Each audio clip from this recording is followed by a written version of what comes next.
ನೀನು ಕುಟುಂಬ ರಾಜಕಾರಣಿ. ನೀನು ಸಿದ್ದೇಶ್ವರ ಬ್ಯಾಂಕು ಕಟ್ಟಿದ್ದು ಪೂರ್ವಜರು.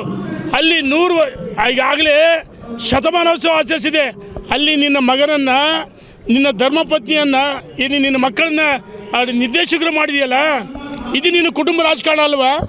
ಸರ್ಕಾರಿ ಸಮಾರಂಭಗಳಲ್ಲಿ ನಿನ್ನ ಮಗನ ಕರ್ಕೊಂಡು ಹೋಗಲ್ವಾ? ನಂದಕ್ಕೆಲ್ಲ ಫೋಟೋಸ್ ಇದೆ.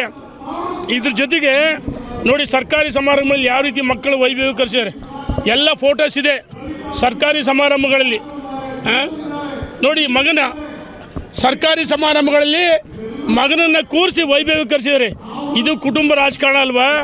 ಯಡಿಯೂರಪ್ಪನವ್ರ ಕುಟುಂಬ ರಾಜಕಾರಣ ಮಾಡಿಲ್ಲ.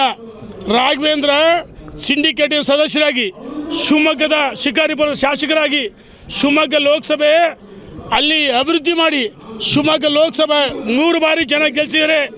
3 ಬಾರಿ ಗೆಲ್ಸಿದ್ದಾರೆ. ಆದರೆ ನಿನಗೆ ಟಿಕೆಟ್ ಬಿಜಾಪುರದಲ್ಲಿ ಕೊಡದೇ ಇದ್ದರೆ ನೀನು ಕೇರಳ ಫುಟ್ ಮಾತಾಗ್ತಿದ್ದೆ. ಆಯ್ತಪ್ಪ ಮಹಾನುಭಾವ, ಮಾತೆತ್ತಿದ್ರೆ ಇಡೀ ವಿಜೇಂದ್ರ ಬಗ್ಗೆ ಹೊಂದಾಣಿಕೆ ರಾಜಕಾರಣ ಹೇಳ್ತೀಯಲ್ಲ. ಬಿಜಾಪುರ ಜಿಲ್ಲೆ ಬಬಲೇಶ್ವರ ಕ್ಷೇತ್ರದಲ್ಲಿ ಯಾರ ಜೊತೆ ಹೊಂದಾಣಿಕೆ ಮಾಡ್ಕೊಂಡು ನೀನು ಶಾಸಕನಾಗಿದ್ದೀ ಗೊತ್ತಿಲ್ವಾ? ನಾಚಿಕೆ ಆಗಲ್ವಾ? ನಮಗೆ ಹಂದಿ ಅಂತ ಹೋಲಿಸ್ತೀಯ. ಆಯಿತು, ಹಂದಿ ಅಂದರೆ ಏನು? ವಿಷ್ಣುವಿನ ಅವತಾರ.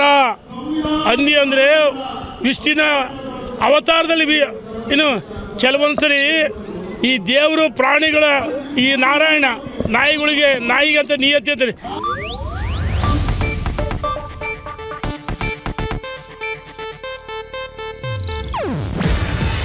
ಇದು ಏಷ್ಯಾನೆಟ್ ನ್ಯೂಸ್ ನೆಟ್ವರ್ಕ್ ಪ್ರಸ್ತುತಿ. ನೀವು ನೋಡ್ತಿದ್ದೀರಾ ಏಷ್ಯಾನೆಟ್ ಸುವರ್ಣ ನ್ಯೂಸ್.